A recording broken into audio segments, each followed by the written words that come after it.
procès de Cheikh Yérim Seck a débuté de 11h jusqu'à 4h du matin.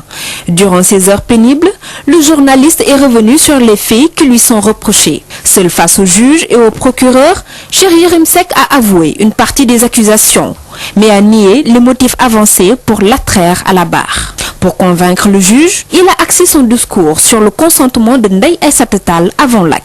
Un discours battu en brèche quelques heures après par la plaignante qui n'a cessé de l'enfoncer. Ndeye Aïssata Tall traite le journaliste de personne arrogante et de manipulateur. Elle l'accuse de l'avoir contrainte. Après l'accusé et la plaignante, c'est au tour des 5 témoins qui sont des employés de l'hôtel-restaurant Madame L. Ils précisent que le lieu des faits n'est pas une auberge. Ils ont servi des versions différentes par rapport à leur première déclaration, ce qui a provoqué quelques réactions dans la salle pleine à craquer. Leur attitude a fait sortir de ses gonds un des avocats de la partie civile. Après les interrogatoires, la plaidoirie des avocats de la partie plaignante, au nombre de 15, ils se sont tous appuyés sur l'article 320 du Code pénal pour accuser Cheikh Yérim Seck. À la fin de leur plaidoirie, le procureur a pris la parole. Dans son discours, il parle d'absence de consentement. Par conséquent, il requiert 3 ans de prison ferme. Suite à ce réquisitoire, les 10 avocats de la défense demandent la relaxe pure et simple de leur client au bénéfice du doute. Ils remettent en cause le certificat médical de Ndeye Aïssata Tall. Ils accusent cette dernière d'avoir consenti à l'acte. Dans le public, la fatigue se lit sur les visages. Certains bâillent, d'autres dorment et quelques-uns attendent impatiemment le verdict. Un verdict prévu le lundi 24 septembre prochain. La défense a toujours le dernier mot. Cheikh Yérim Seck tente une dernière fois de prouver son innocence devant le juge. Il se désole de la tournure de l'histoire. En attendant, le présumé coupable retourne à la citadelle. Lui-même reconnaît une bonne partie des faits. Il accepte qu'en fait, il a dû tromper la fille pour l'amener à venir le rejoindre. Il a eu cette fille, a dit et a maintenu, aussi bien à l'enquête préliminaire qu'à la barre du tribunal, qu'elle n'était pas là pour un acte sexuel.